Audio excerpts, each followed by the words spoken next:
seemingly not going to stop.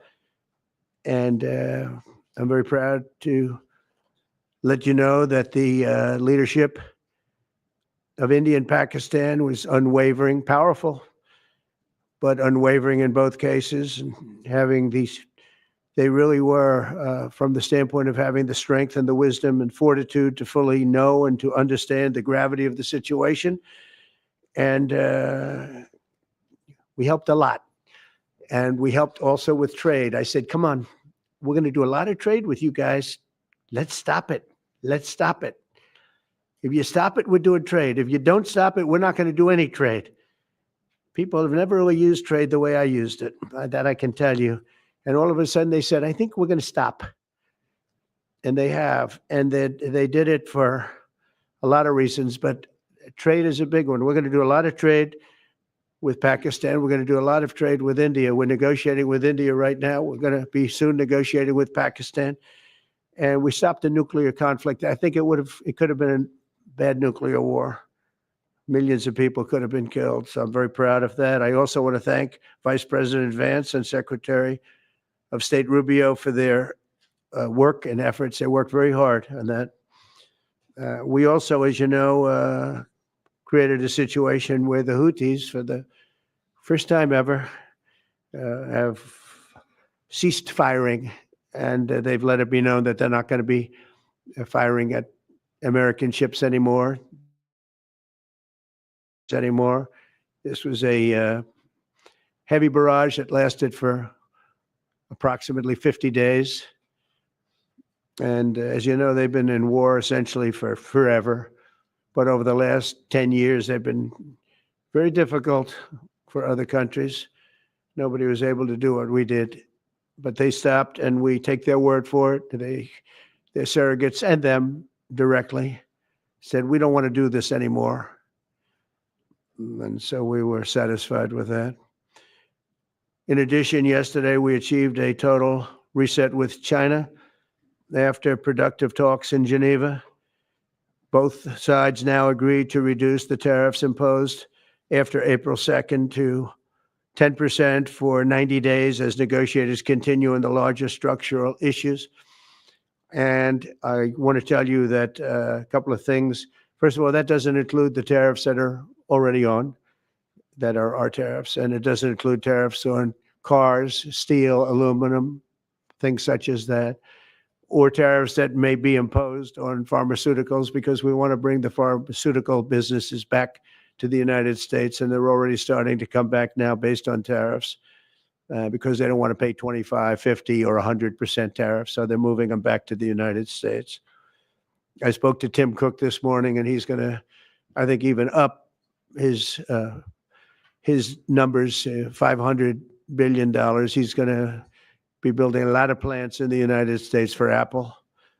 And we look forward to that. I really do look forward to that. But the talks in Geneva were very friendly. The relationship is very good. We're not looking to hurt China. China was being hurt very badly.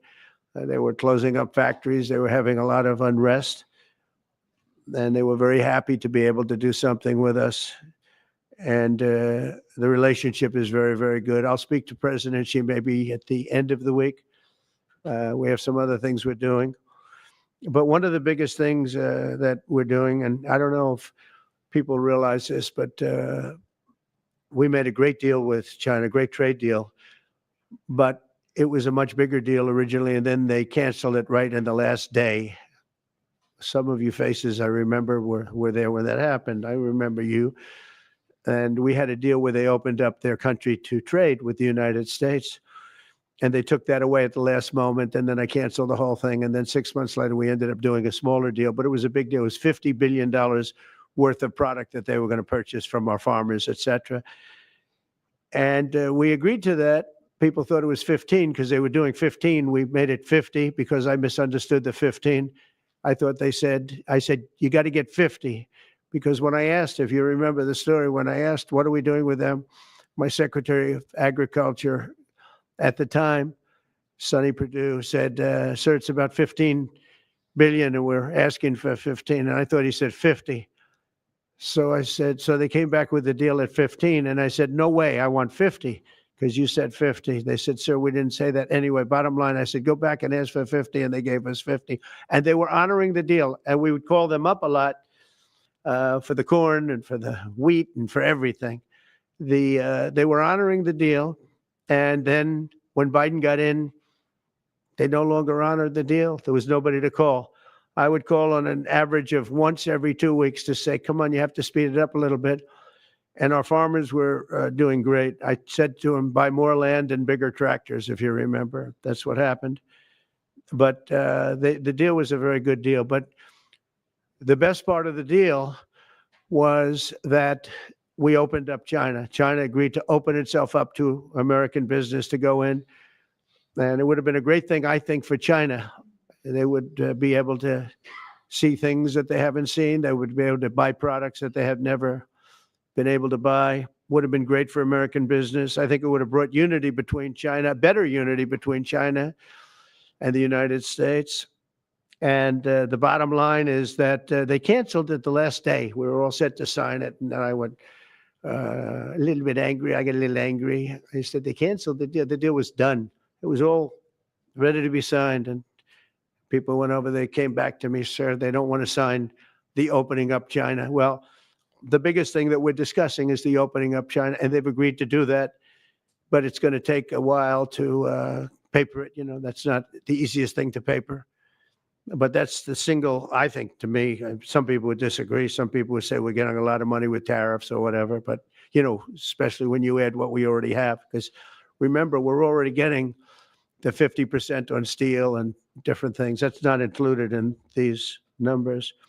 So you can add that. But the biggest thing to me is the opening up. I think it would be fantastic for our businesses if we could go in and compete with China. It would be a lot of jobs for China. It would be, I think, at a time when they can frankly use the jobs.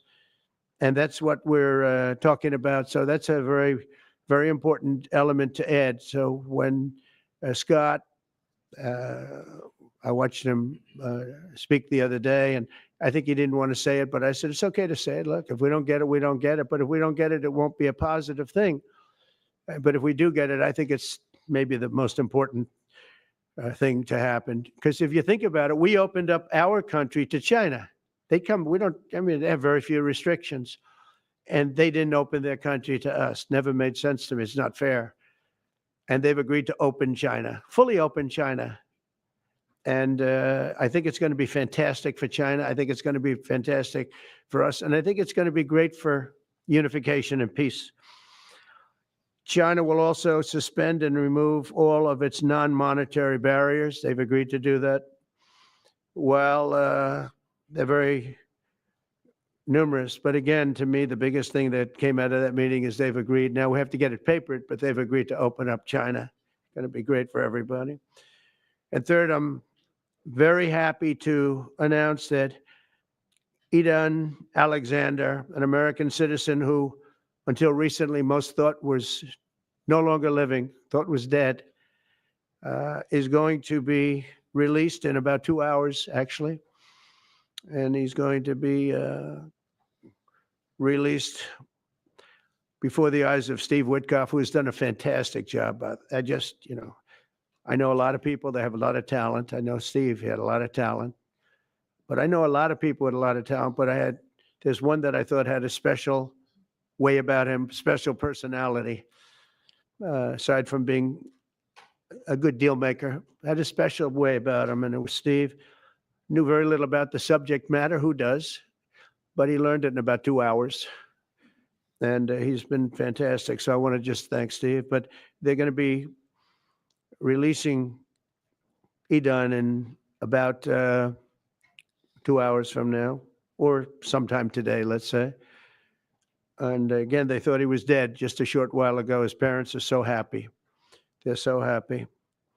So it's, as you know, Idan's the only American citizen who's captured and held hostage by Hamas since October 7th, 2023.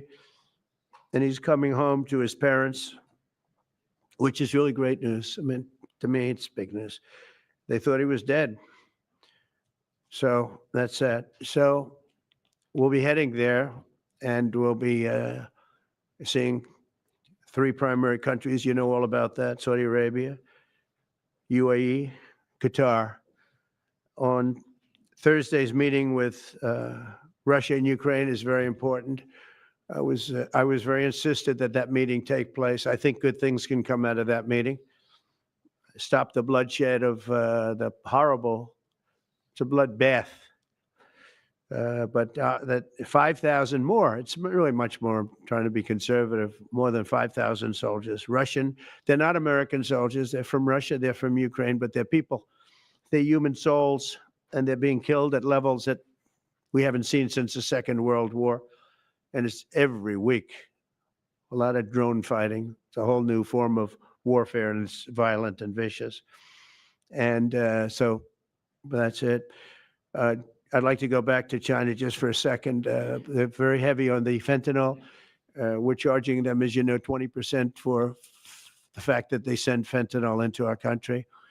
And they've agreed that they're going to stop that. And, you know, they'll be rewarded by not having to pay, you know, hundreds of billions of dollars in tariffs. So the fentanyl should stop. It comes from China. It's amazing. And comes through our southern border, comes through our northern border too, comes through Canada, and comes through our southern border, much more through the southern border. But so that's a very important subject to me, because everybody in this room has lost friends or people that have family members that have died of fentanyl. So there's a big incentive for China to stop, and I take them at their word. They're going to work on that, I think, very hard. And one thing, when they work on something, they get it done. So now I'm about to depart on a historic visit. Some of you are going with us to, as I said, Saudi Arabia, Qatar, and United Arab Emirates.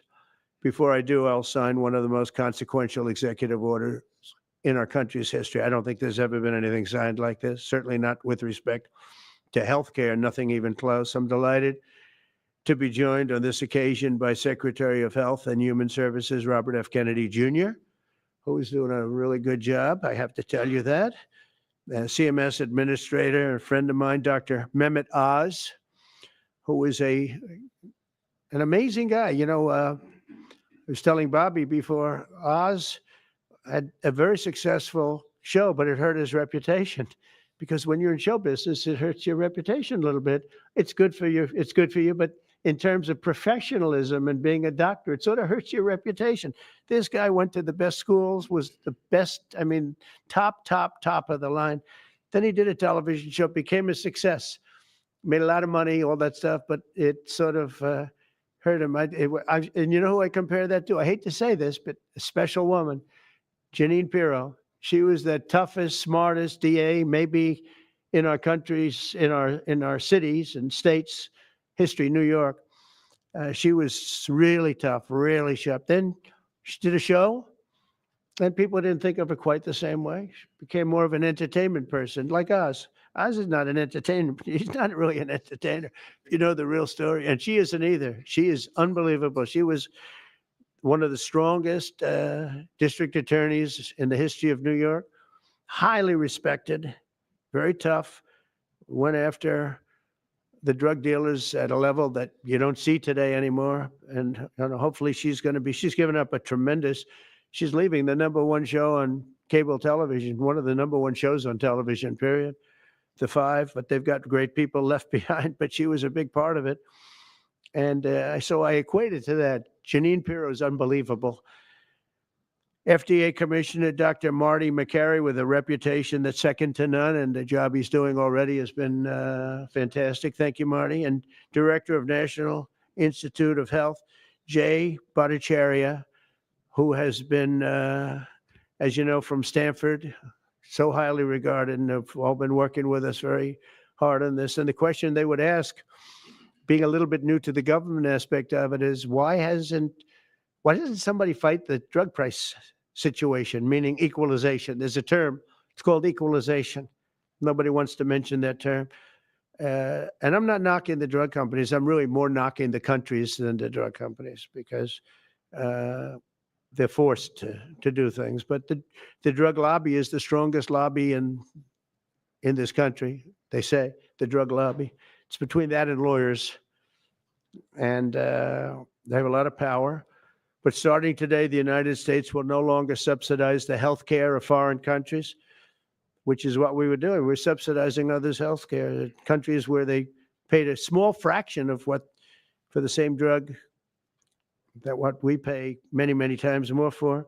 And will no longer tolerate profiteering and price gouging from Big Pharma. But again, it was really the countries that forced Big Pharma to do things that, frankly, I'm not sure they really felt comfortable doing, but they've gotten away with it, these countries. European Union has been brutal.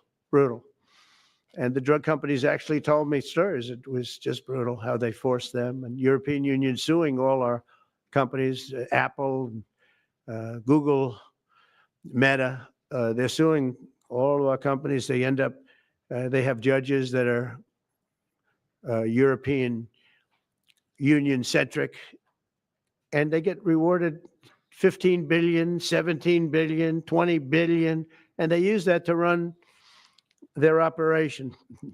Not going to happen any longer, that I can tell you.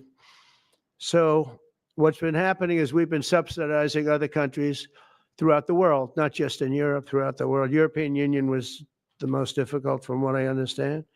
I mean, I'll tell you a story. A friend of mine who's a businessman, very, very, very top guy. Most of you would have heard of him. A highly neurotic, brilliant businessman, seriously overweight, and he takes the fat shot drug. And he called me up and he said, President, he calls me, he used to call me Donald, now he calls me President, so that's nice respect. But he's a rough guy, smart guy, very successful, very rich. I wouldn't even know how we would know this, but because he's got comments. President, could I ask you a question? What? I'm in London, and I just paid for this damn fat drug I take. I said, it's not working. He said, I just paid $88. And in New York, I pay $1,300. What the hell is going on?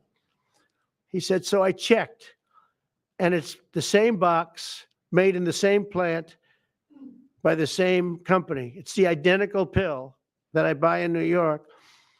And here I'm paying $88 in London. In New York, I'm paying $1,300. Now, this is a great businessman, but he's not familiar with this crazy situation that we have. But he was stunned. But it was just one of those stories. And I brought it up with the drug companies, represented by somebody who's very, very smart, good person too. And we argued about it for about half hour. And then finally he just said, because they can't justify it, he just said, look, you got me. You got me. I can no longer they've been justifying this crap for years. They said, oh, it's research and development. Well, I said, well, research and development, other countries should pay research and development too. It's for their benefit. It was just one of those things. And the other countries would set a price and they'd meet the price and they'd say, if you don't meet the price, you can't sell it in our country. I said, well, then you walk away and, they'll call you back and they'll sell it in the country. But now they'll have to do that. So for the first time in many years, we'll slash the cost of prescription drugs and we will bring fairness to America. Drug prices will come down by much more, really, if you think 59. If you think of a drug that is sometimes 10 times more expensive, it's much more than the 59%. It depends on the way you want to analyze it. But in one way, you could analyze it that way. But between 59 and 80, and I guess even 90%. So when I worked so hard in the first term, and if I got prices down, remember, I was the only one to ever get prices down for a full year. But I'd get them down like 2%, and I thought it was like a big deal. Well, we're getting them down 60, 70, 80, 90%. But actually more than that, if you think about it in the way mathematically. And Pharma has to say, we're sorry, but we'll not be able to do this any longer to these countries that have been so tough. They've been very tough, nasty. It's trade. And Pharma is also very powerful. and the Democrats have protected Pharma. The Democrats, this is the Democrats have protected Pharma. These are the Democrats. And by the way, I just called the Speaker of the House, and I just called the leader, our leader in the Senate, John Thune, Mike Johnson. Spoke to both of them. I said, when you score, you're going to have to score two things. You're going to have to, number one, score that hundreds of billions of dollars of tariff money is coming in. But even bigger than that, you're going to have to score that your cost for Medicaid and Medicare and just basically pharmaceuticals and drugs is going down at a level that nobody has ever seen before. It'll pay for the Golden Dome. I see the Golden Dome is there, see? That'll easily pay for the Golden Dome. And we'll have a lot of money left over. We need the Golden Dome, by the way, in this world. Although this world's a lot safer today than it was a week ago, and a lot safer than it was 6 months ago. We had people that had no clue what they were doing. So today, Americans spend 70% more for prescription drugs than we spent in the year 2000. Think of that. Our country has the highest drug prices anywhere in the world by sometimes a factor of 5, 6, 7, 8 times. It's not like they're slightly higher. They're 6, 7, 8 times. There are even cases of 10 times higher.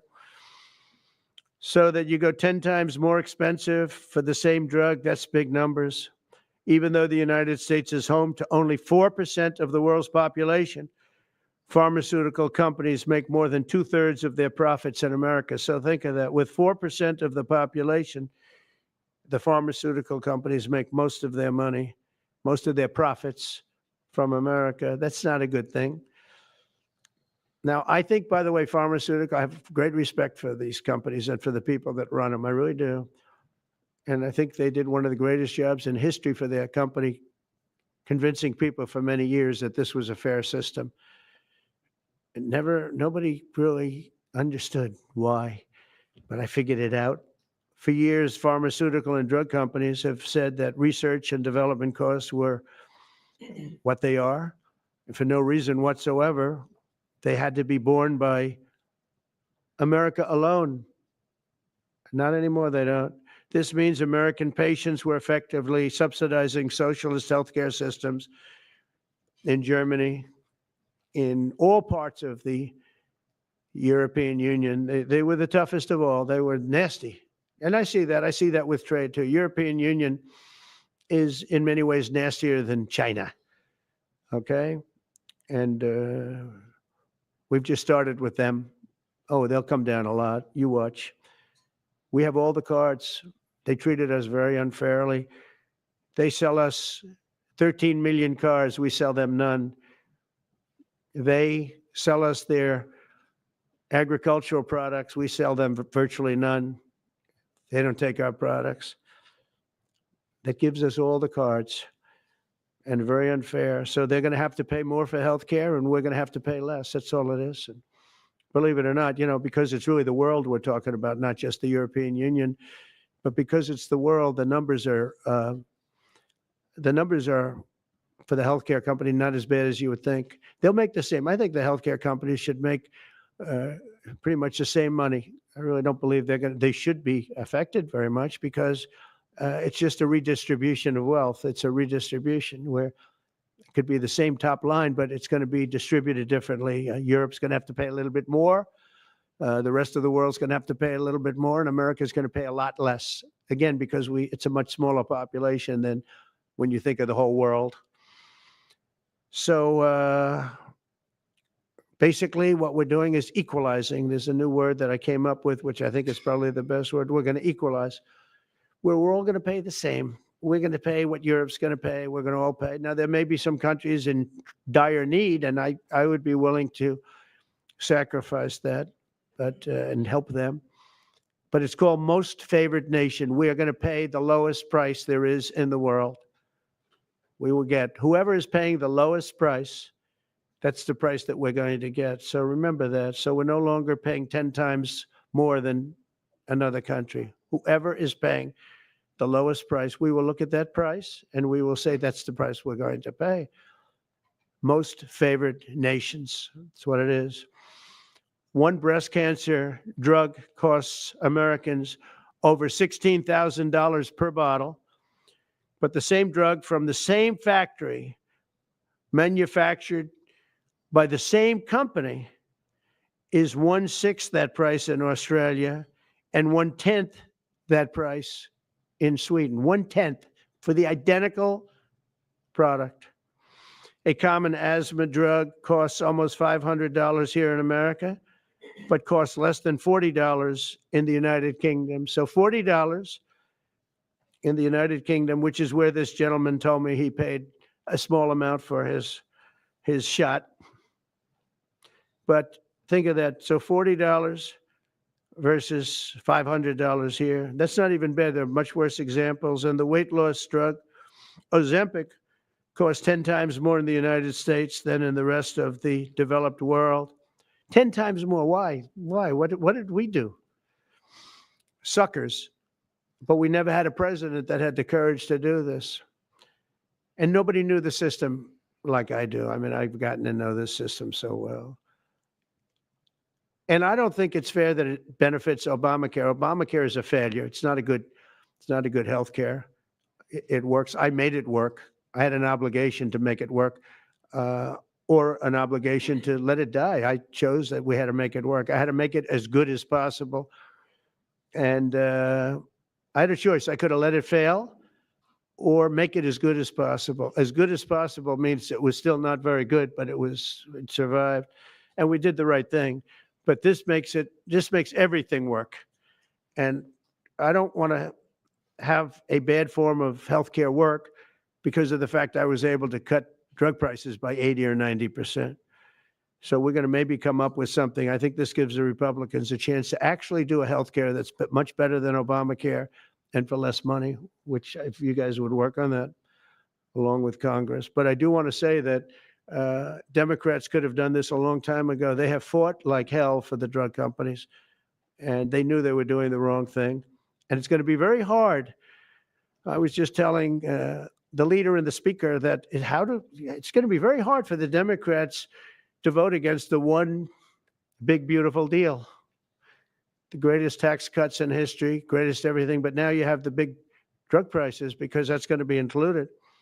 It makes that whole situation different from a scoring standpoint. I just told them, I called them up about this. I said, I'm going to do something that's going to be very monumental, and you're going to be scoring. You better tell your people that this is going to score really well, and then add hundreds of billions of dollars in tariffs to your list also. But as big as the tariffs are, this is something that really hits quickly. 5 years ago, I signed an executive order to confront this disaster, but only confront it in a minor way. It was a good confrontation, but never to this extent. And it took people a little while to understand a very complicated system. But Joe Biden, without any knowledge of what he was doing, terminated the policy and then pretended to negotiate under a new system. And then you take a look, 5 out of the 10 drugs that he negotiated are now over 200% more expensive in America than the rest of the world, and far more expensive than when he even got involved. Much more expensive than when he got involved. Joe Biden's plan was as you know, because you wrote about it, you don't say it very loudly, but it was a very big failure, was his whole presidency. First, I'm directing the U.S. trade representatives and Department of Commerce to begin investigations into foreign nations that extort drug companies by blocking their products unless they accept bottom line and very low dollar amounts for their product, unfairly shifting the cost burden onto American patients. And we'll be taking a look at that very strongly. The biggest thing we're going to do is we're going to tell those countries, like those represented by the European Union, that, that game is up. Sorry. And if they want to get cute, then they don't have to sell cars into the United States anymore. It's a very big subject. And they won't get cute because I'll defend the drug companies from that standpoint. They were given a price by the European Unions and other countries. This is what you do. This is what we're going to pay. We're not going to pay any more. Let America pay the difference because there was a big shortfall. Let America pay it. And that's what we did, but we're not doing it anymore. Next, my administration will secure what we're calling most favored nations drug pricing. The principle is simple. Whatever the lowest price paid for a drug in other developed countries, that is the price that Americans will pay. And we're using the term other developed countries because there are some countries that need some additional help, and that's fine. I think that's very good. Some prescription drug and pharmaceutical prices will be reduced almost immediately by 50 to 80 to 90%. Big Pharma will either abide by this principle voluntarily or will use the power of the federal government to ensure that we are paying the same price as other countries. To accelerate these price restrictions and reductions, my administration will also cut out the middlemen. We're going to totally cut out the famous middlemen. Nobody knows who they are, middlemen. I've been hearing the term for 25 years, middlemen. I don't know who they are, but they're rich. That I can tell you. We're going to cut out the middlemen and facilitate the direct sale of drugs at the most favored nation price directly to the American citizen. So we're cutting out, Bobby, the middlemen. It's so important, right? They got to do that. They're worse than the drug companies. They don't even make a product, and they make a fortune. It's very smart business people, that I can tell you. If companies make no significant progress toward most favored nation pricing, which we will insist that they do, so I think I'm wasting time talking about it. We're going to insist upon it. And we'll insist, and we're going to help the drug companies with the other nations, because those other nations do a lot of trading with us. They need our trade, just like China needed us very badly. They need us just as badly. We will do whatever we have to with trade, just like we did some great things with trade with India and Pakistan. It really helped the situation, very heated situation. Could have lost millions of people, more than millions. I mean, many millions of people. And they want to do business with America, but we never used our powers that way. We never knew how. We never had people that knew how to do that. We'll also open up America's market to safe and legal imports of affordable drugs from other countries, putting dramatic downward pressure on prices. And if necessary, we'll investigate the drug companies, and we'll, in particular, investigate the countries that are doing this, and we will add it onto the price that we charge them for doing business in America. In other words, we'll add it onto tariffs if they don't do what is right, which is everybody should equalize. Everybody should pay the same price. And special interests may not like this very much, but the American people will. I am doing this for the American people.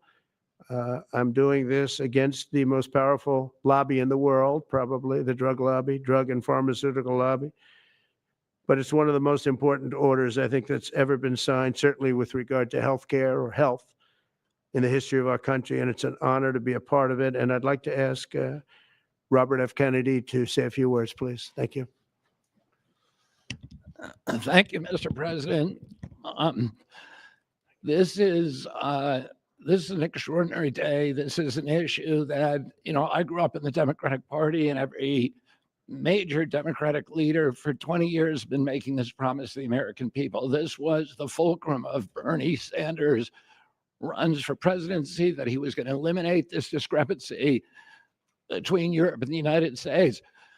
But as it turns out, none of them were doing it. It's one of these promises that politicians make to their constituents, knowing that they'll never have to do it. And the reason they'll never have to do it is because they know that Congress is controlled in so many ways by the pharmaceutical industry. There's at least one pharmaceutical lobbyist for every congressman, every senator on Capitol Hill, and every member of the Supreme Court. By some estimates, 3.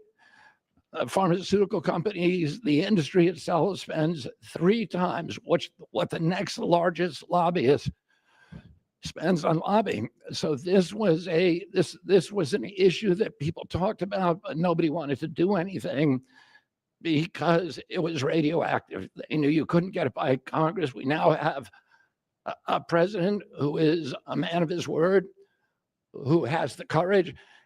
President Trump was taking money from the pharmaceutical industry too. I think they gave you $100 million, but he can't be bought, unlike most of the politicians in this country. And he is standing here for the American people. I don't know what, there's writers like Lord Elizabeth Warren or Robert Reich who are saying that President Trump is on the side of the oligarchs. There has never been a president more willing to stand up to the oligarchs than President Donald Trump. And I'm very, very proud of you, Mr. President, for your courage, I'll say, because I don't want to be crude, your intestinal fortitude, your stiff spine, and your willingness to stand up for the American people. We have 4.2% of the world's population. Our country represents 75% of the revenues for pharmaceutical companies. We spend in our country $1,126 per capita on drugs. In Britain, they spend about $240. They spend 1/5 of what we do. And this is true across Europe. And the drug companies, Europeans, if you ask them, it made no sense what they were saying. America has to pay for this innovation or it's not going to happen. What President Trump is saying to our European partners is you've got to raise the amount that you're paying for those drugs and pay for your share of the innovation. That the United States is no longer subsidizing that. If the Europeans raise the price of their drugs by just 20%, that is $10 trillion that can be spent on innovation, and the health of all people all across the globe is going to increase because we're going to have better products. So I'm just so grateful to be here today. I never thought that this would happen in my lifetime. I have a couple of kids who are Democrats, are big Bernie Sanders fans. And when I told them that this was going to happen, they had tears in their eyes because they thought this is never going to happen in our lifetime. And we finally have a president who's willing to stand up for the American people. Thank you. And Dr. Oz.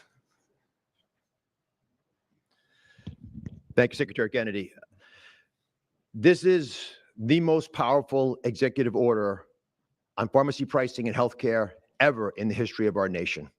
And it's only happening because we have a president with the fortitude, the guts to stand up to the withering criticism and lobbying that's going to occur as soon as folks hear about the executive order. So on behalf of the child in Philadelphia who's got an autoimmune disease with a $1,000 a month drug, or the older woman in Los Angeles who's on a blood thinner who can't afford her copay, I want to thank President Trump. God bless you for having the guts to take on this industry. Thank you, sir. Thank you very much. So let's talk about the details a little bit. And this is primarily about equalization, as President Trump said. It's about fairness. Think of NATO as a metaphor. When President Trump said, you've got to pay a little more so it makes sense for all of us, they came up. And the European countries contributed. The same thing we believe will happen in this situation. Most people who have thought about this process agree that it is patently unfair to tolerate the numbers that Secretary Kennedy and President Trump have reflected to you. On this chart to my left is a list of the 10 drugs that were negotiated in the IRA. Again, this is the bill, the law that regulates a negotiation process. This is the best price that was able to be obtained by the Biden administration. And if you look at these numbers, they actually reflect how much on top of the most favored nation price was being paid by the United States. So the closest to me, and Bob, you can point to the Jardiance, the closest one, 289%, the one that's closest to you. That means that we are paying in America 4 times more than that drug costs in other countries. Again, 100% is the baseline. It's 289% above that baseline. It goes all the way down to when we're paying 50% more than any other country. That's the range. As was pointed out by President Trump, half the time we're paying 3 times more than is paid in other countries. It doesn't make any sense for the system. That stated, President Trump has over and over again indicated, and Secretary Kennedy reflected as well, we want innovation. We want our technology partners doing the best they can to make the best solutions for drugs to cure as many people in America and around the world as possible. By getting our allies to pay a bit more, as they should be, and they should have for many years been doing, will course correct a problem that's gotten out of hand. And by doing that in a thoughtful, effective way, we're going to be able to get the pharmaceutical industry whole. Those jobs will still be here, will still be productive, will still be curing cancer and a slew of other ailments that plague humanity. America will still be the leader in this space, but we're paying the appropriate amount, the right-sized amount for those tasks. So over the next 30 days, the four of us up here, together with people standing in the back of this room who are doing a lot of the heavy lifting, are going to be approaching pharmaceutical companies to talk specifically about what we want the most favored nation price to be based on the best data we have. We're looking forward to a thoughtful interaction with these corporate leaders, many of whom we've spoken to and in quiet will agree the system is not right the way it is. They're patriotic Americans. They want what's right. But the fact that in my lifetime, as Secretary Kennedy said, for the first time, we have a thoughtful and aggressive approach, thanks to President Trump, on taking on the special interests, should give all Americans confidence that this is an administration that stands for fairness and should chill the waters for those who believe they can push us away from our North Star, which is to take care of the American people. Mr. President, God bless you. Thank you. Thank you. Jay, you want to go next? Sure. So I teach economics at Stanford as well as health policy. And one thing that's really, really simple in economics is that when you have a persistent price difference for the same product between two countries, there is something deeply wrong. And what President Trump has done is a historic measure that should have been done a long time ago. What we're going to do is make sure that those prices become much closer to equal, like a competitive market you'd expect. Right now, what's happening is the American people are subsidizing in large fraction the research and development efforts for drug companies around the world by the higher prices that we pay. With this new order, Europe will share the burden of that. And in fact, if you may think of it as like as somehow it's like it's going after drug companies, actually it's helping drug companies. Because what we're also going to do with this order, what President Trump has done with this order, is he's said to European governments, look, if you are taking advantage of the drug companies by forcing them to charge very, very low prices, we're going to defend American drug companies in Europe. At the same time, we're standing up for the American consumer who's been paying far too high prices for far too long. I can go back decades to point to congressional reports after government report after government report of tremendously high drug prices, much higher than the rest of the world. And nothing has been done about it until this moment. And I'm really, really proud, President Trump, that you've done this. I'm really proud to be included in this and looking forward to the work ahead. Thank you. Thank you, Mr. President. On behalf of the many doctors I've talked to about this very issue, thank you for taking the bull by the horns. Presidents on both sides of the aisle have talked about this and floated it and said they've wanted to do it. So you've had the courage to do it. Thank you. I've been a surgical oncologist at Johns Hopkins for 22 years, and I have seen patients suffer. We didn't take an oath to heal patients and then watch their life get ruined financially, with their home, mortgage, retirement, going down the drain with GoFundMe campaigns, raising money from church communities and synagogues and friends they haven't seen in 20 years to try to raise money for what? For a system where Americans have been getting ripped off by 10, 12, 15 times higher prices than we see in other countries. The fundamental problem in healthcare is that we've had non-competitive markets. We can do little things around the edges, or we can transform those markets to competitive markets. And that's what this executive order does today. Imagine buying a Ford for $175,000, a regular car, and then hearing that people in London are buying it for $10,000 every day, all day long. That is the craziness of this system. We're going to do everything we can at the FDA to support this executive order. It's transformative. Thank you, Mr. President. Thank you. Thank you very much. So thank you very much, everybody. I think it's a very important day. In many ways, you have, we'll start with the Houthis. We go to Pakistan and India.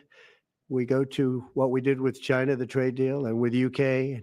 And by the way, many other deals are coming in very much. At a certain point, we'll just set the price because we know where we are, but we'll just set the price. But world trade is going to be terrific, and our country is going to be making a lot of money.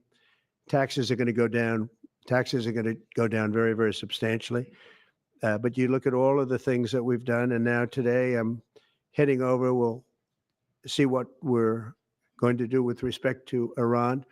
I think you have very good things happening there too, by the way. I think can't have a nuclear weapon, but I think that they are talking intelligently. We're in the midst of talking to them, and they're right now acting very intelligent. We want Iran to be wealthy and wonderful and happy and great, but they can't have a nuclear weapon. It's very simple. So I think they understand that I mean business, and I think they're being very reasonable thus far. And don't underestimate Thursday in Turkey. President Erdogan is going to be a great host, and we are doing some work with him having to do with Syria too. By the way, we're going to have to make a decision on the sanctions, which we may very well relieve. We may take them off of Syria because we want to give them a fresh start. But President Erdogan's asked me about that. Many people have asked me about that because the way we have them sanctioned, it doesn't really give them much of a start. So we want to see if we can help them out. So we'll make that determination. But I think you're going to have maybe a good meeting. You have the potential for a good meeting, that a meeting wasn't going to take place. I insisted that that meeting take place. And it is taking place. And I think you may have a good result out of the Thursday meeting in Turkey between Russia and Ukraine. And I believe the two leaders were going to be there. I was thinking about flying over. I don't know where I'm going to be on Thursday. I've got so many meetings. But I was thinking about actually flying over there. There's a possibility of it, I guess, if I think things can happen. But we got to get it done. We got to save 5,000 lives a week. 5,000 lives is really more than that. It's worse than that. And when you see and you don't want to see it, but when you see the satellite photographs of the battlefield with arms and legs and heads all over the place, separated by 30 yards from bodies, doesn't make sense. Doesn't make sense. So we're working very hard to see if we can end that bloodbath. Okay, there shouldn't be too many questions. It's been covered pretty well. Thank you, Mr. President. Thank you for taking questions. Two quick ones for you, starting on trade. If a longer-term deal is not reached with China at the end of these 90 days, can the American people expect those tariffs to go back up to 145%? No, but they would go up substantially higher. And then You know, at 145, you're really decoupling because nobody's going to buy. But they can go, they got very high because of additional tariffs I applied during the course because of fentanyl and other things. But no, but they'd go substantially higher. And then on Qatar, Mr. President, I think you will have a deal, however. Okay, you're confident that there will be a deal. On Qatar, has Qatar asked for anything in exchange for that $400 million luxury jumbo jet? And how can the American people be so sure that they will not in the future? Well, I think what happens with the plane is that, we're very disappointed that it's taking Boeing so long to build a new Air Force One. We have an Air Force One that's 40 years old.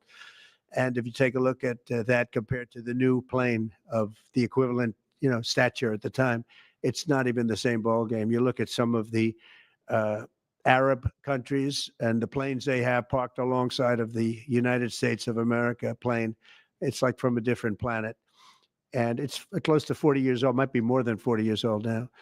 And we, when I first came in, I signed an order to get it built. I took it over from the Obama administration. They had originally agreed. I got the price down much lower. And then when the election didn't exactly work out the way that it should have, a lot of work was not done on the plane because a lot of people didn't know. They made change orders that were so stupid, so ridiculous. And it ended up being a total mess, a real mess. And when I came back, I said, by the way, what's going on with the Boeings that are coming in? Well, sir, they're way behind. And they are. They're way behind. They were way behind. Another mess that I inherited from Biden. And it's going to be a while before we get them.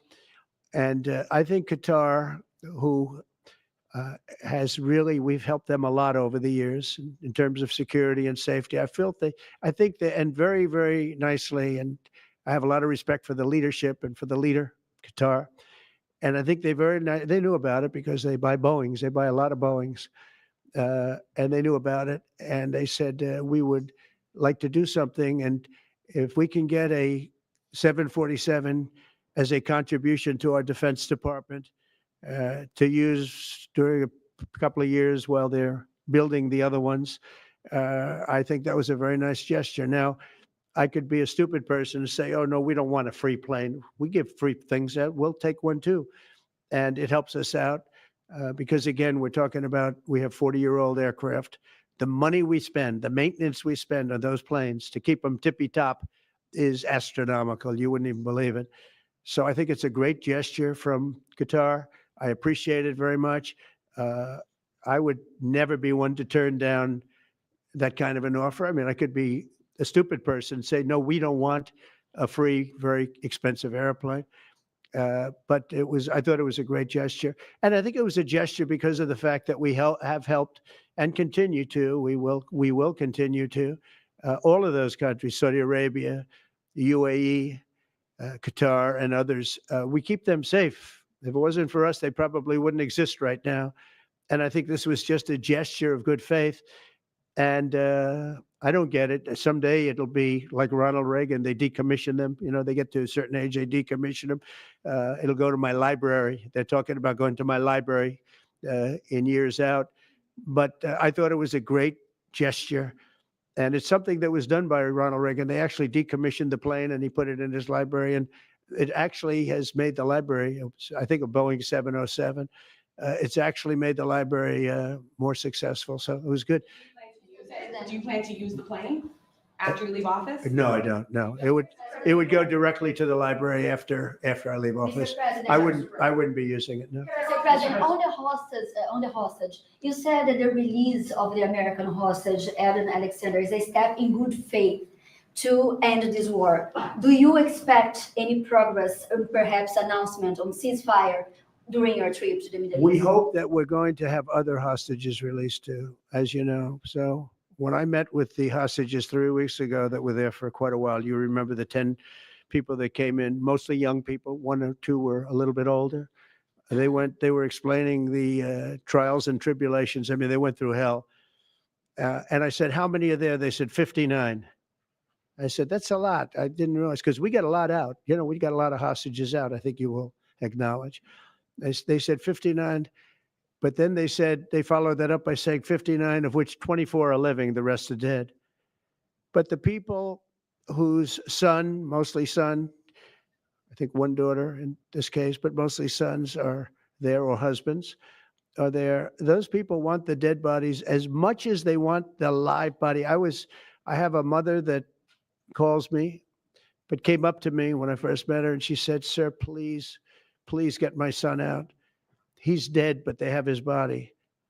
And I asked her about that, and it's as though he were alive. The level of wanting that body back is the same. It couldn't be any more, as though he were alive. So, getting the bodies back is very important. That could be a thing having to do with the religion. It could be sent. I was amazed at the level of importance. It's the same as if the son or husband or whatever was alive. So they said 59. In fact, they came in with a number 59 written out on like a sign on their chest. But they came to thank me for getting them out. And I said, what does the 59 mean? They said, well, that means there are 59 people. But then they said, but 24 are living. Now it's 21. The number's 21. So now it's actually, we'll get Etan today. We think we're getting him today. So it's 20. So they have 20 live hostages there. The rest are dead bodies. Mr. President, are you open to negotiating your tariffs on cars, steel, and aluminum with China or any other country? Well, we're not even talking about that. We're bringing the car business back into this country. We have commitments, and not only commitments, they've already started construction on many plants. They've left Mexico in a few cases. In a few cases, they've left Canada. They're not going to build in Canada. They're going to build here because we have the market, and the tariffs have been amazing. The election and the tariffs. November 5th was a big day, and on top of that, of course, you wouldn't have the tariffs without the election, I guess, if you look at it. But we have at least 11 committed massive car factories that are going to be built, that are in the process of being built. And some are going through, some have actually started. We also have renovations of existing factories where they weren't utilizing the full factory from years gone by. And now they're under full renovation. They'll be opening up full factories in a very short period of time. Our car industry is, I think we're going to have the #1 industry. You know, if you look at Japan and these others, they do tremendously with cars. And And they can do that too. But if they want to sell cars in the United States, they're going to have to build factories in the United States, because I'm interested in cars for the United States. Now, one other thing is, in our tax bill, we're giving not only no tax on tips, no tax on Social Security, no tax on overtime, but also we're going to get a deduction for people that borrow money to buy a car if it's made in America. If it's not, we have no interest. A meeting with between President Putin as well as President Zelensky. If President Putin doesn't show up to these talks in person in Turkey, will you join Europe in putting higher sanctions on Russia? If I felt it would be important toward getting the deal done, I'm the one that insisted on the meeting. They couldn't get a meeting because one said ceasefire, one said no ceasefire. It was going back and forth. I said, look, at this point, we got to stop it. Just go to the meeting. The meeting's been set. Go to the meeting on Thursday. And if I thought it would be helpful, I don't know where I'm going to be at that particular point. I'll be someplace in the Middle East, but I would fly there if I thought it would be helpful. Yeah, please. Refugees. I want to ask you about South African refugees. Dozens of Afrikaners who claim discrimination in their home country are heading to the United States, Right. where your administration is going to welcome them as refugees. Now, this comes as you've halted virtually all refugee admissions for people fleeing famine and war from countries like Sudan and the Democratic Republic of Congo. Why are you creating an expedited path into the country for Afrikaners but not others? Because they're being killed, and we don't want to see people be killed. Now, South Africa leadership is coming to see me, I understand, sometime next week. And, we're supposed to have I guess a G20 meeting there or something, but we're having a G20 meeting. I don't know how we can go unless that situation's taken care of, but it's a genocide that's taking place that you people don't want to write about, but it's a terrible thing that's taking place. And farmers are being killed. They happen to be white, but whether they're white or black makes no difference to me, but white farmers are being brutally killed, and their land is being confiscated in South Africa. And the newspapers and the media, television media, doesn't even talk about it. If it were the other way around, they talk about it. That would be the only story they talk about. And I don't care who they are. I don't care about their race, their color. I don't care about their height, their weight. I don't care about anything. I just know that what's happening is terrible. I have people that live in South Africa. They say it's a terrible situation taking place. So we've essentially extended citizenship to those people to escape from that violence and come here. Yeah. Please. Mr. President, thank you. Are you letting China off the hook for these 90 days? And do you really believe that they will follow through with non-tariff barriers and remove those? Non-monetary tariffs, yeah. Yeah, I think they're going to follow through. I think they want it very badly. I think they want the deal very badly. Again, this doesn't include the steel tariffs that I put on a long time ago that Biden tried to get off, but he couldn't get them off because it was too much money. I took in hundreds of billions of dollars from China, what a lot of people don't know, but we put on the tariffs originally. And if I didn't do that, we wouldn't have a steel industry today. Now we have a thriving steel industry. It'll be thriving much more with what we're doing because this is the next level. But it doesn't include that, doesn't include cars, doesn't include pharmaceuticals when we do that. And the reason we're doing that will be to get them to come back in the country. There are, again, I always say it because a lot of people forget, but if a company like Eli Lilly, which is making a massive investment in the United States right now, they're building many, many plants. They've already started like 7 of them, many plants, but they are not going to be tariffed.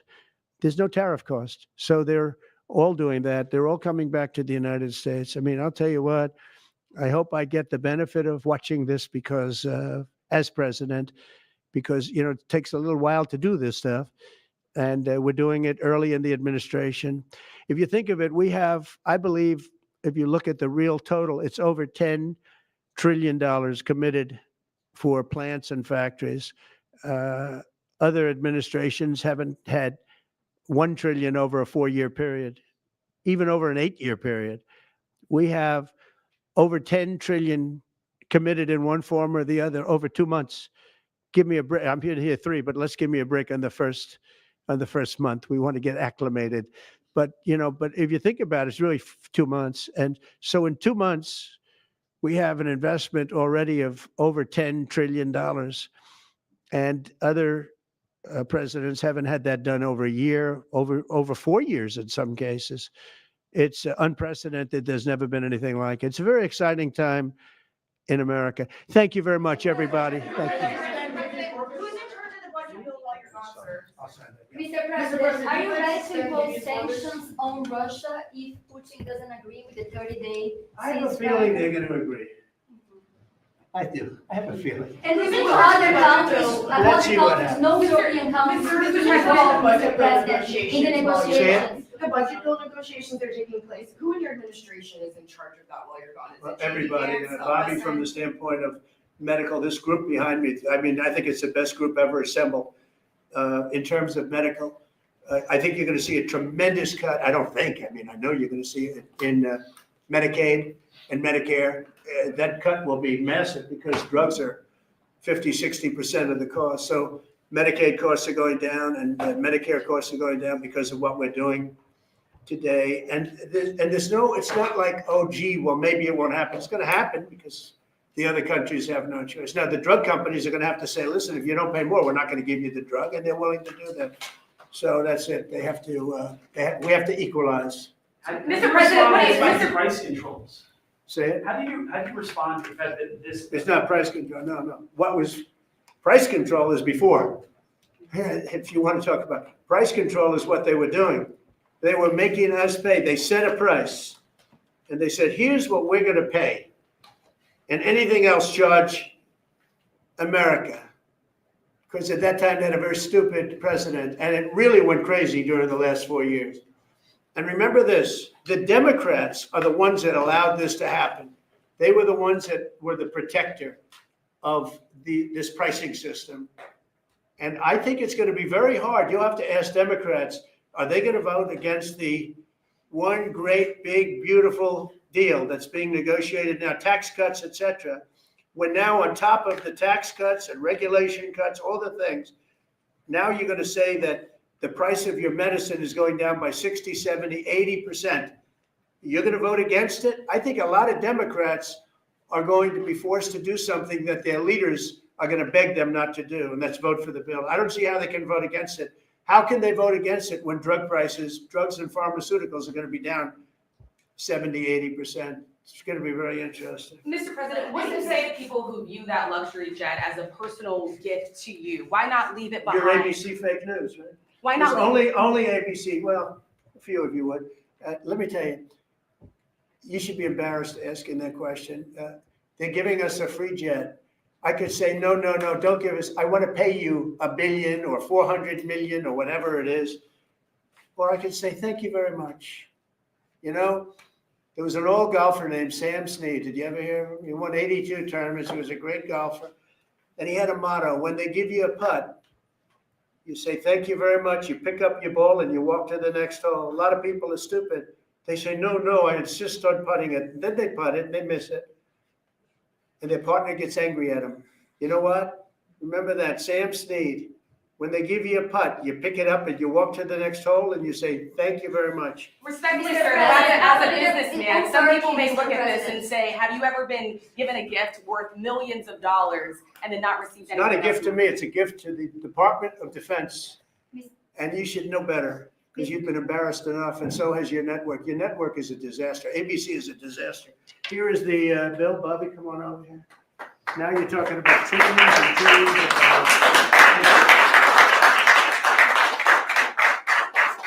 Thank you very much, everybody. Mr. President, quick question about Turkey. Thank you very much. Damn, he's out here checking people. He said, you should know better.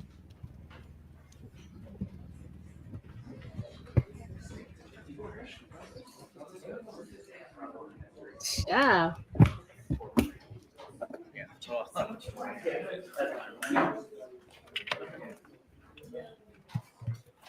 And your network. Okay, y'all. Well, we have heard from our president as well as RFK in regards to, Lord have mercy, in regards to the executive action being taken to lower the cost of prescription drugs for us It is. Hey, Mark, it is. Listen, because I'm about to see what's going on. When I tell you, it is massive. So actually, it is across the street from what used to be Philip Morris.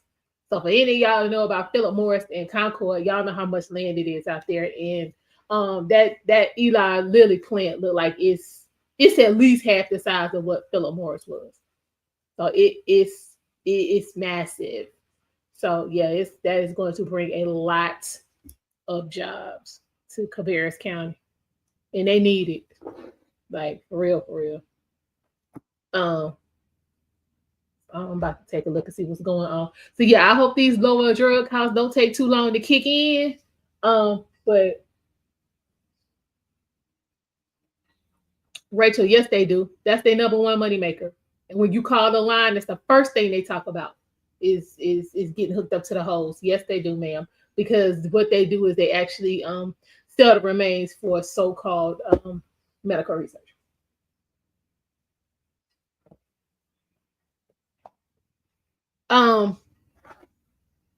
They actually brought them in from somewhere else, Rachel. See, so let's not make up stuff. Those upper level positions, they bring them in from somewhere else.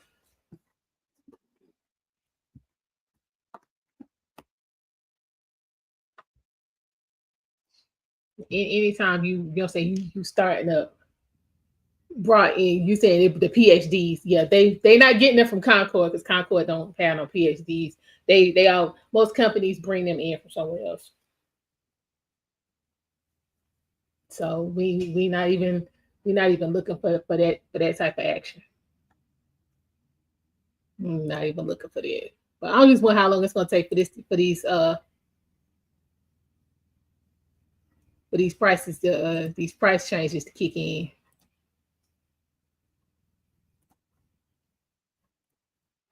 I'm trying to get off all prescription medication if the truth be told. But that's the problem here in America. Folks type of contracts.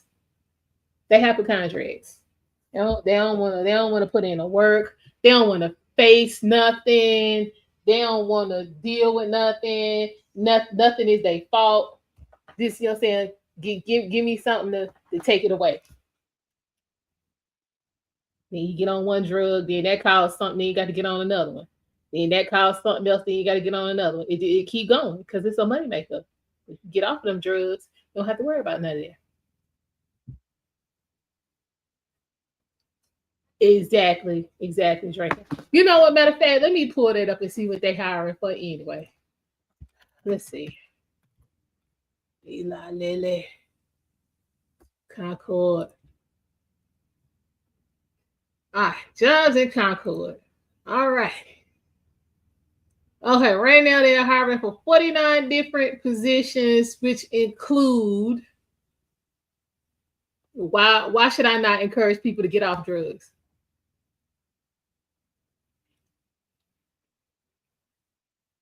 What you say about I'm off all pills, I'm autistic, and I have been analyzing food choices this day. What you put for real, what you put in your mouth, will have a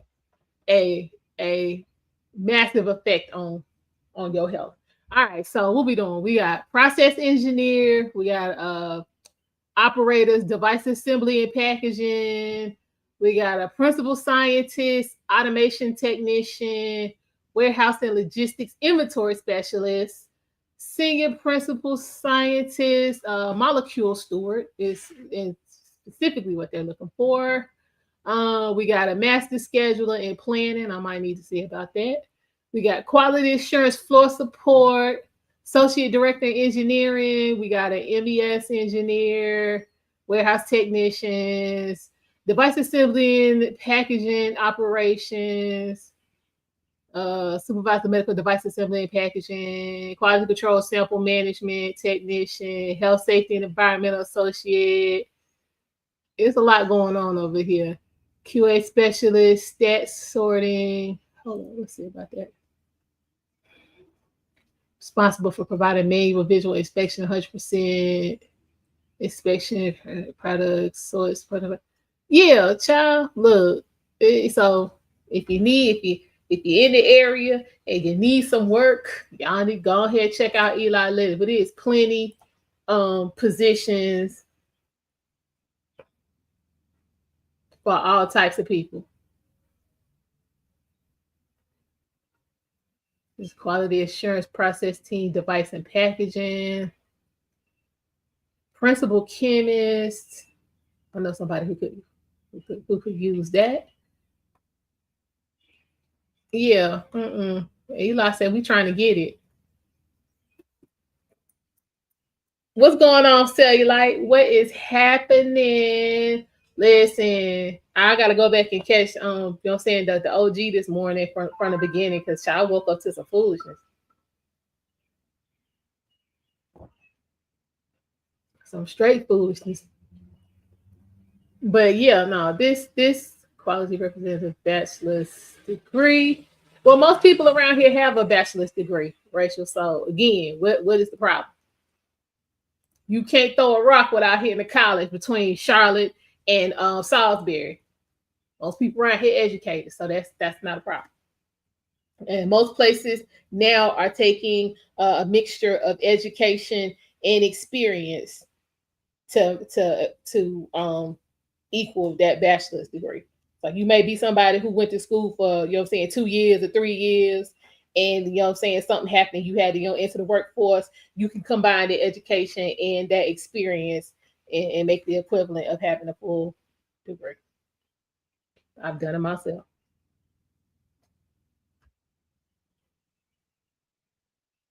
Yeah, good. Yeah, leave that CNN alone, cause child, every time I turn around, there's some clips.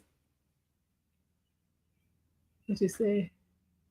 Yeah, what you put in your mouth is a huge deal, and what you let come out your mouth a huge deal too.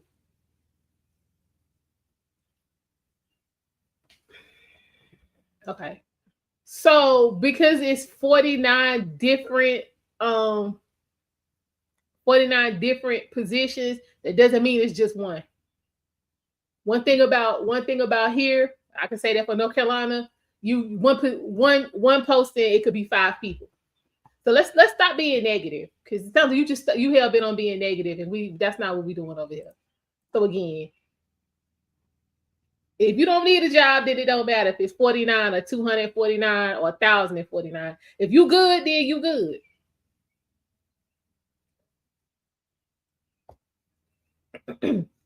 It's really not a negative time. Time is what you make it.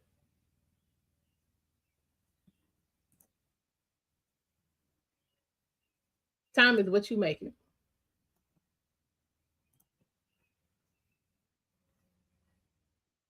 Child, we'll never recover. What is so bad in May that was so good last May? Somebody let me know something. What's so messed up on May the 12th, 2025 that was so good May 12th, 2024? Somebody let me know. Because I'm confused. Somebody let me know what was so good back then that's so messed up right now.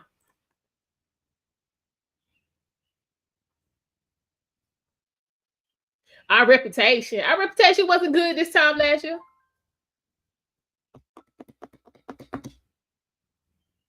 I need y'all I need something more tangible. Talking about somebody's reputation, because that's a matter of opinion anyway.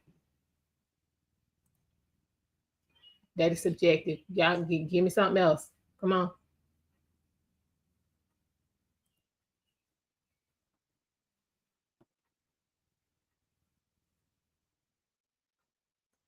Man, we have not been the most respected nation since it's been quite a while. It's been quite a while. That shit didn't start with Joe, where they was laughing at his ass. We're gonna try this again. Let's try this again.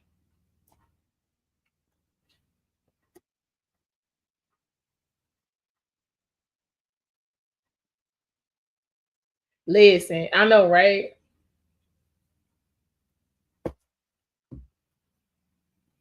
Somebody need to make a song. Somebody need to make a song, a sound bite of that. But child, I can't. Why would he not?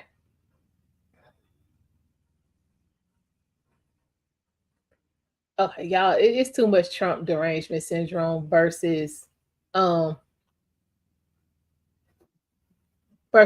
with the facts. Okay, side note, y'all. Looks like the jury selection has been completed in the Sean Diddy Combs trial. So we will see what's going on with that. I don't know why people spending hours upon hours of watching, saying YouTube, watching the courthouse steps as if you're gonna see something. It's been a whole week and you ain't seen nothing. You coming to get your cake. Okay. Well, you know what I mean? The price of eggs has gone down, so we can make cake now, Derek. You know what I'm saying? We can make cake now because we can afford eggs and butter. Let's not act like just the eggs was high. That butter been ridiculous for I don't even know how long.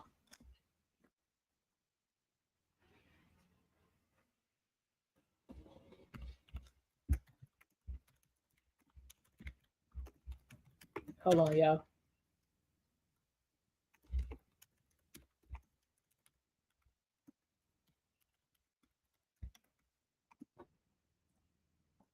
All right, sorry about that.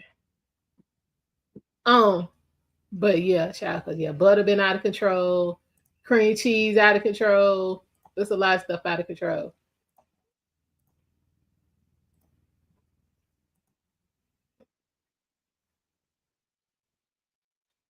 What she say? So we can afford $6 eggs and $3.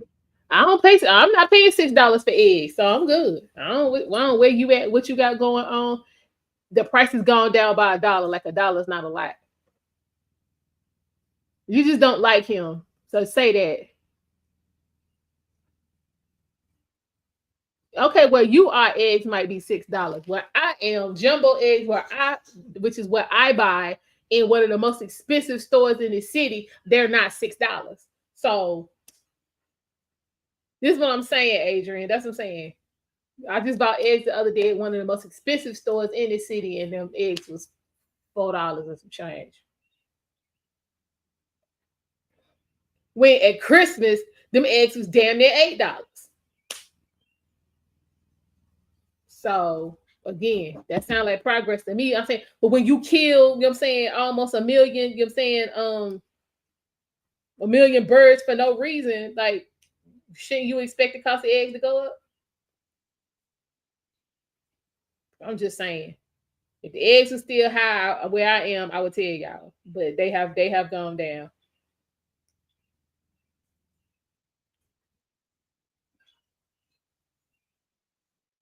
You say you've been on the phone all morning trying to get your insurance together for your medication. See, we shouldn't even have to go through all of that, Derek. We shouldn't even have to go through all of that. You know what I'm saying? Phone call, it should be 10 minutes max. And you shouldn't have to be calling, you know what I'm saying, every month for the same thing. It is a racket. It is a whole racket. Yes, cake. I'm gonna do a members only live stream of me making the cake and sending y'all a piece, sending everybody they slice.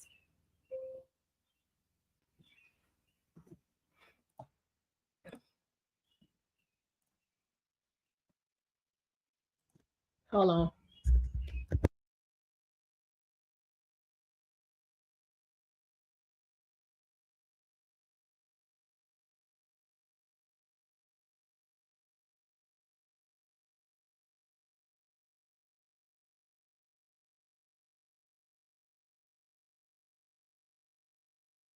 What you say there? We got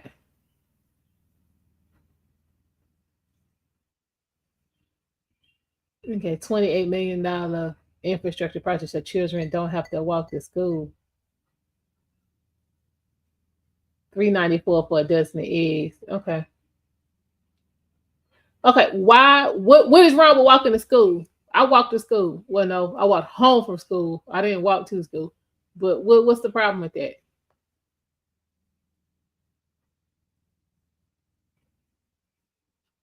Thank you, Draco. Lord have mercy. Okay. Move this over.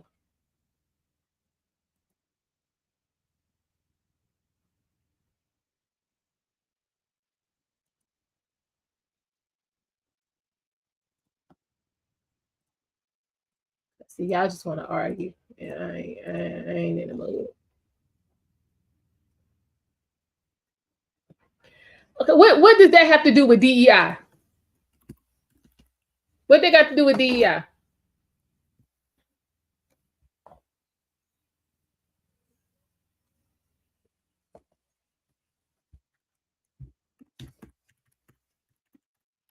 What does that have to do with DEI?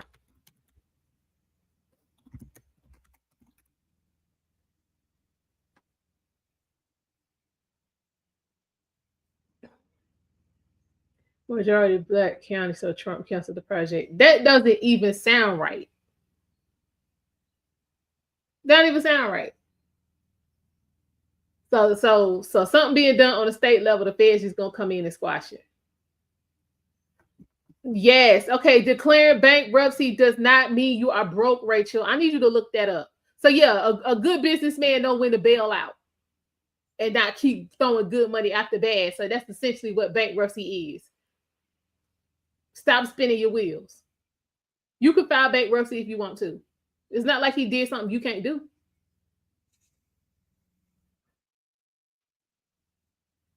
So what's the problem? Not like he went and dug up the concept of bankruptcy and applied it and did nobody else know nothing about it. First of all, most businessmen file bankruptcy, Sylvie. Let's stop this. So which would you rather, go belly up or go into bankruptcy? Because usually the ones that go belly up don't have nothing left. At least in bankruptcy, you can have something. So actually, a good businessman knows when to use bankruptcy.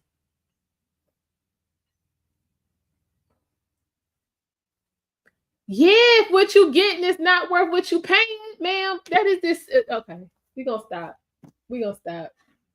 Chinese got to put. That's the whole damn point. Casinos. So that's really detrimental to society. And again, if he canceled, he canceled the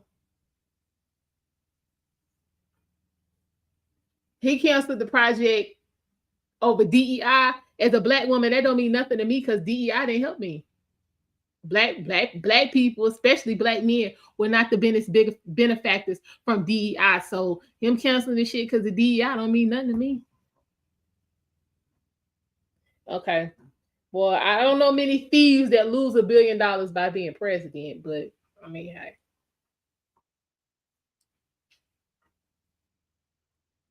Yeah, if you got 6 different businesses, you can do that. Okay, again, y'all letting your dislike of Donald Trump, saying convolute your common sense. Pull this up, because again, if you want to declare bankruptcy and stop paying people, you can do that.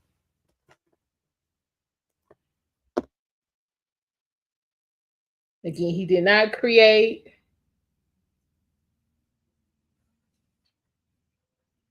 No, DEI helped a lot of people. It just didn't help him because DEI wasn't in effect when he, was when he was coming up. That's affirmative action. I need y'all to get it together. DEI and affirmative action was something different. DEI helped rainbow community and Caucasian women. Affirmative action helped light-skinned Black people.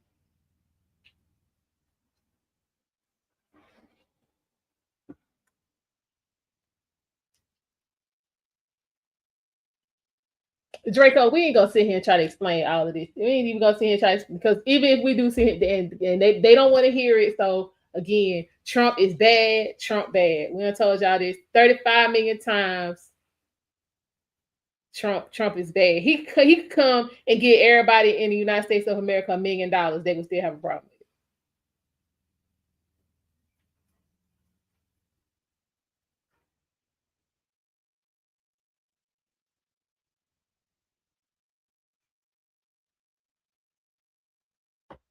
So I'm guarantee you, Rachel, most of the stuff in your house is made in China. What you saying? Okay, again, Jeff, if you want to discriminate, it doesn't matter what rule is on the books, you're going to figure out how to get around it. Let's stop this. Yeah, okay. You know what? We gonna go ahead because y'all hell bent on your yeah. It's too early. First, too early in the morning for all of this. Like, how y'all wake up with this type of angst and vitriol? Like, damn.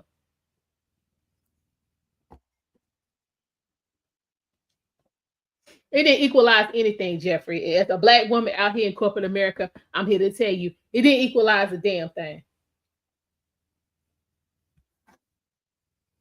It did not.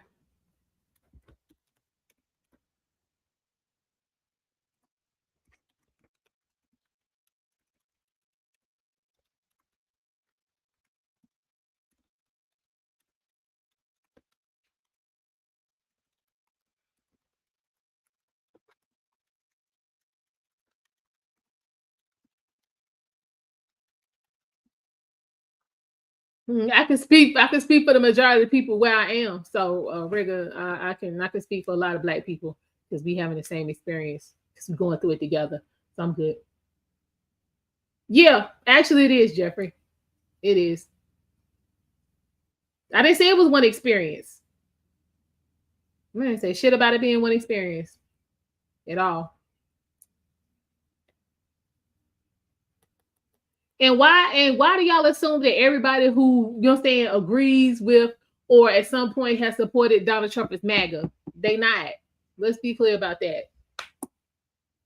They haven't. It's not. MAGA is a small sector of Trump supporters. Not everybody who support Trump or is in agreement with what he's doing is MAGA.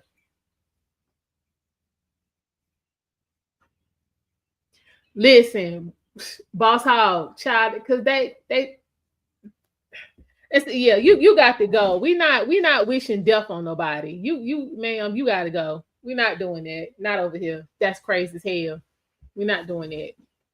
Just because you feel some type of way. We're not doing that. Mm-mm. Somebody say that about shooting, you be ready to try to, want to file some charges or something. We're not doing that. Not at all. Not at all. We're not doing that. All right, y'all. Unlike y'all, I ain't really got time to sit around and wish, the demise of people and all that kind of nonsense. I actually have work to do.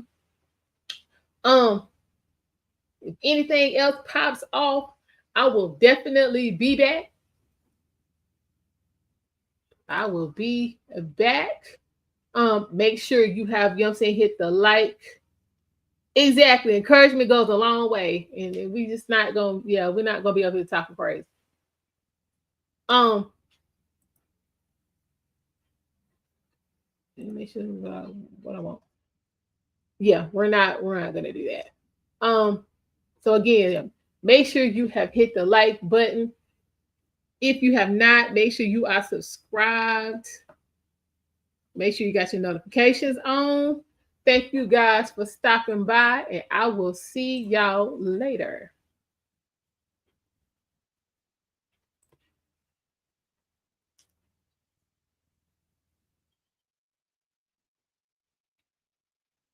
Y'all out here wilding out. Real.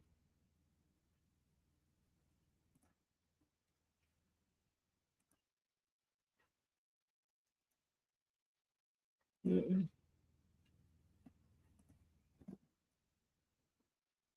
Y'all out here losing all y'all mind.